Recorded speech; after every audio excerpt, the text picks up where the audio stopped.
What's up, everybody? John Eric Poli here with My MMA News, and today's guest will be fighting James Gonzalez at Bellator 282 on June 24th. I am pleased today to be joined by the number 9 ranked Bellator featherweight in the world, Cody Law. Cody, it's great being here again. I always enjoy doing these interviews. Not sure, this might be the first time we're doing it since your rank, so congrats on the new ranking. Yeah, thanks, man. So obviously, right, big fight, big opportunity for you with having the number next to your name. Obviously, a lot of big things would be on the horizon with the win here. Just how are you feeling heading into this fight with kind of everything that's been going on with this new ranking and whatnot? I feel the same, pretty much. I don't really think about that. I thought about it like the day that it happened, and since then, it's not really on my mind.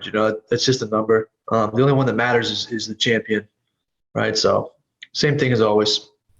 And obviously, we know you're chasing that championship down here. You're going to go on this run now, and it's all going to start here with James Gonzalez. Big step up in competition, right? We've been kind of talking about this for some time now. Like, we know your skill set is so far advanced from normal guys that have a record like yours. Like, when are we going to see step up in competition? Well, now here's the step up, right? He's, I believe, 8-5 have had that record down there correctly. Has a win over Pat Sabatini, who's, of course, on a nice run in the UFC with like a 16-3 record there. So he's faced a lot of high level guys. Just want to get your thoughts on him as an opponent and kind of this matchup and how you see it going down. Yeah, it's good. I'm happy to have a better opponent, twice as many fights as me. So, it's a nice progressive build up. I think he's a game opponent. I think he's gonna, he's jiu-jitsu heavy by the looks of it. He's southpaw, so some different challenges, I guess, that I've had in the past. I mean, I've had two southpaw opponents now, but the jiu-jitsu thing will be new. So I'm looking forward to it. I spent a lot more time on my jiu-jitsu and my southpaw offense this camp. And yeah, it'll be nice to get another win and over a better opponent. So we've been doing these for a real long time, all right, since you signed your Bellator contract. So I think it may have been the last interview we did, but I kind of also had to blend together after a while. But in the past, you did tell Yeah, me when you start to fight guys that have a better record and have been fighting a lot more, that you think your skill set's really like you think we've been seeing a lot out of you now. You're like we're really gonna see it when you fight somebody with a lot of fights under their belt. What? Why is that? Is that because when you're fighting these guys that aren't as experienced, that they're more like wild and throw these like crazy yeah, shots that aren't normal? Like, well, what is that? yeah. I think you kind of just said it right there. The guys who are less experienced or maybe less skilled, they're more unorthodox. They're unpredictable. Um, where the better guys have a more predictable style. They throw straight punches. They kind of fall in line, a little bit more.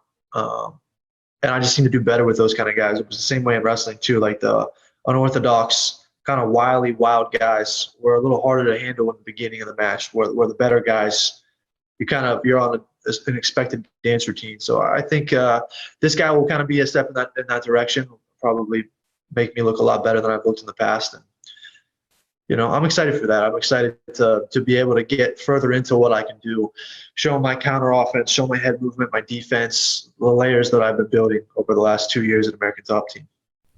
So let's talk about training camp here. You just mentioned American Top Team. You've been down there now for a little while training for this fight. I know you did allude to a couple things like doing a little bit more jiu-jitsu and whatnot, but just how's your camp been overall? It's been great, man. It's been maybe my best one. I think this is the first camp that I've not had anything go wrong. No injuries. No bullshit. I haven't had to go to the chiropractor once, which I probably should have anyways. But I've just taken really good care of my body, and it's been my longest camp too. I just realized not that long ago that I'm like 7 or 8 weeks in, so it's kind of longer than normal for me. But I've been healthy and I've had great partners and still sleeping really well. Weight's good, and I've gotten a lot better. A lot of good work this camp. And I know, right, you mentioned there, right, a lot of great training partners, but I do want to actually ask you about Mike Brown for a sec, because when you were talking about the whole jiu-jitsu thing, you've been doing a lot more of it this camp to get prepared for your opponent. Obviously, he's amazing at that, and there was actually I believe it was the first UFC embedded for this upcoming card, this UFC 275 card. There's a thing where Joanna and Mike Brown were getting their work in, then Glover Teixeira came in, and Mike and Glover were on the ground rolling against each other there, which is pretty cool. So it's been like obviously having him, obviously so beneficial always to have in your corner, but especially preparing for an opponent like this to have Mike Brown in your corner. Yeah, I mean, no matter what, it's. I wouldn't pick anybody else. You know, Mike's the best. He's all in. It's all he thinks about. You know, is fighting. And yeah, I like having him in charge, man. Just even this past 2 weeks without him at the gym has been doesn't feel the same without him there. So it makes a ton of difference. And he's got no ego. You know, he's always looking for what can we do better, and you know, not just from him. You know, if there's something that he can take from somebody else, he takes it and brings it, and we get better. So he's the best, man. I think he's the best coach in MMA.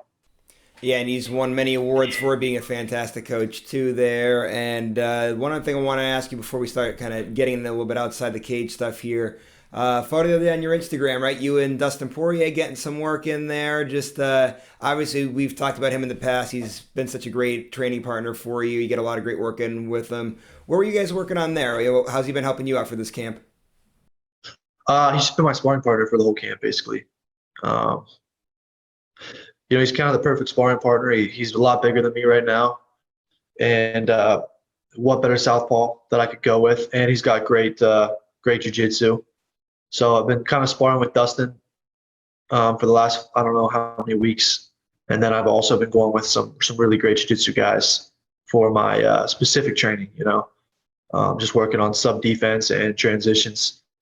But yeah, Dustin's been huge. He's been helping me a ton, and I get so much better going with him because the style of striking he has it's not just like very transparent, one-dimensional, throwing 1, 2, 3 or something like that. It's a lot of feints and trickery and traps and offbeat stuff, and it makes me get really sharp with my eyes, my head movement, my counters, and I have to get creative and go deep down the layers of my skill set to be able to land punches on him.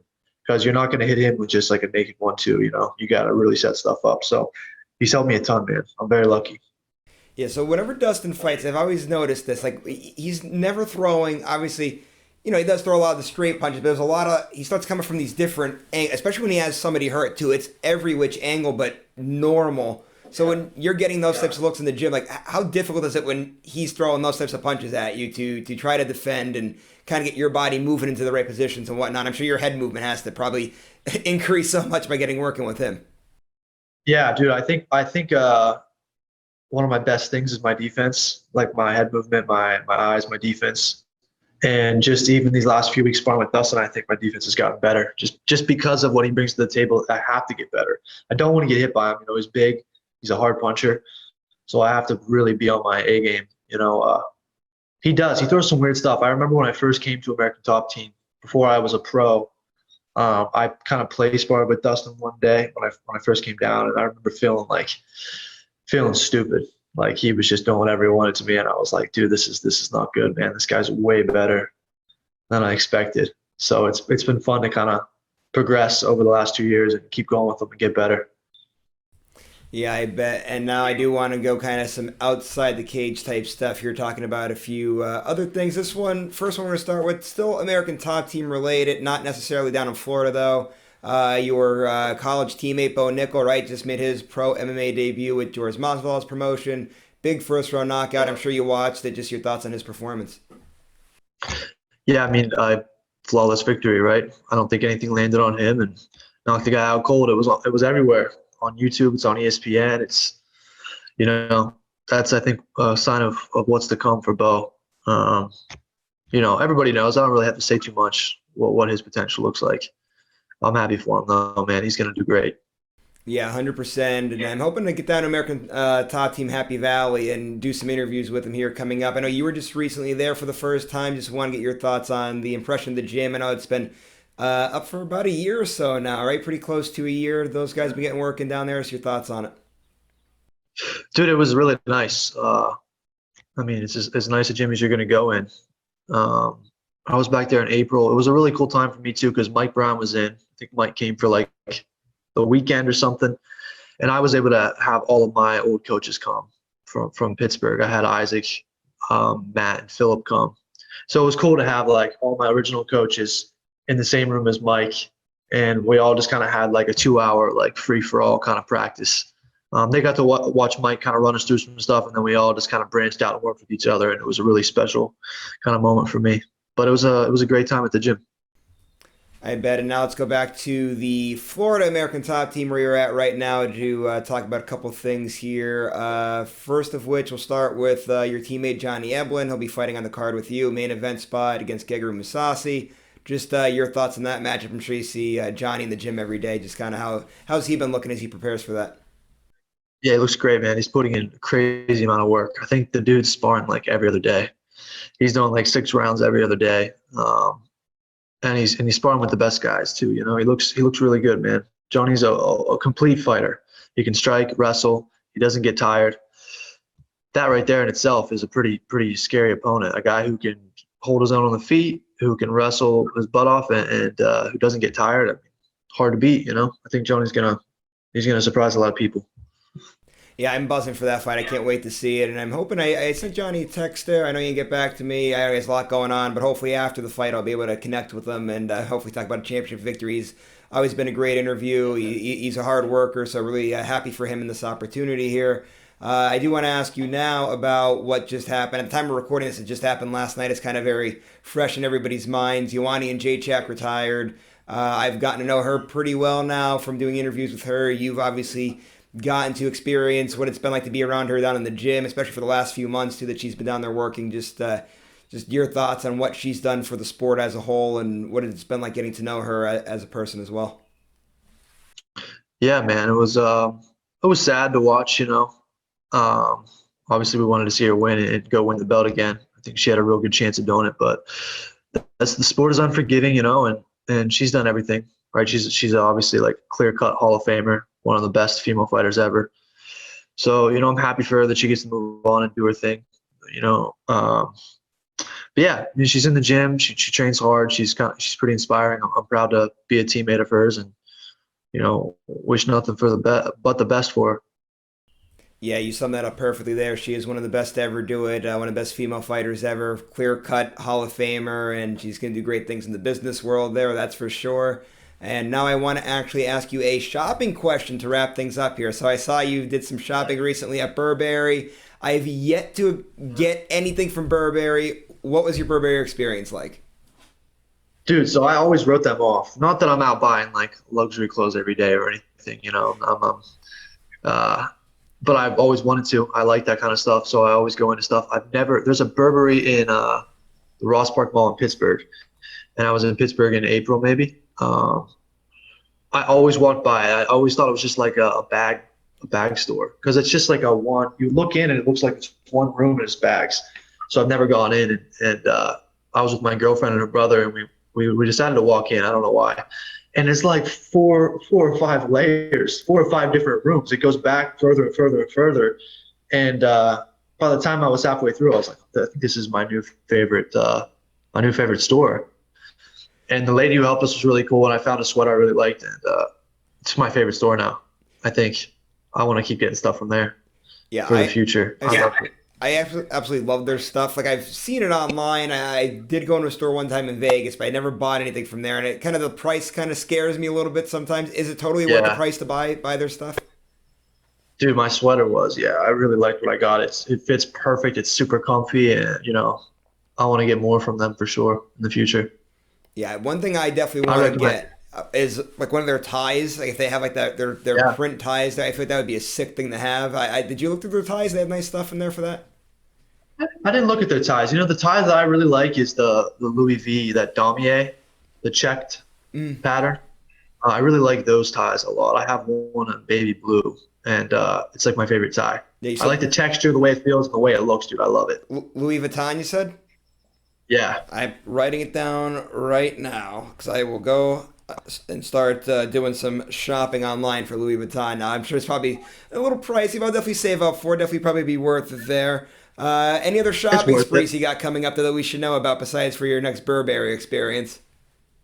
Dude, I've been going on a whiskey shopping spree lately. I think I've spent like a decent amount of money on whiskey lately.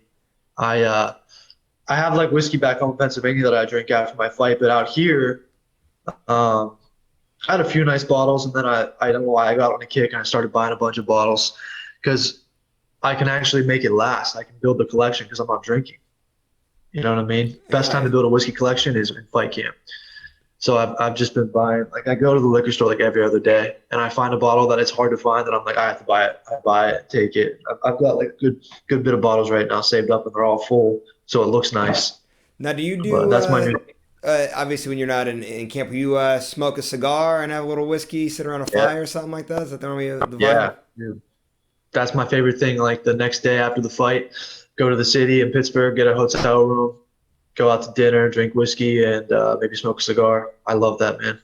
I look forward to that so much because right now it's like eating only whole foods, only water, non-alcoholic beers, and it's a very bland lifestyle. And I'm pretty bored too because I'm just in an apartment by myself.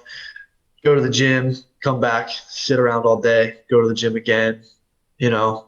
So right now I'm in that time period where I can't wait to fight, and then I can't wait to have whiskey and kind of relax a little bit, have a burger, you know, I enjoy got you. life a little.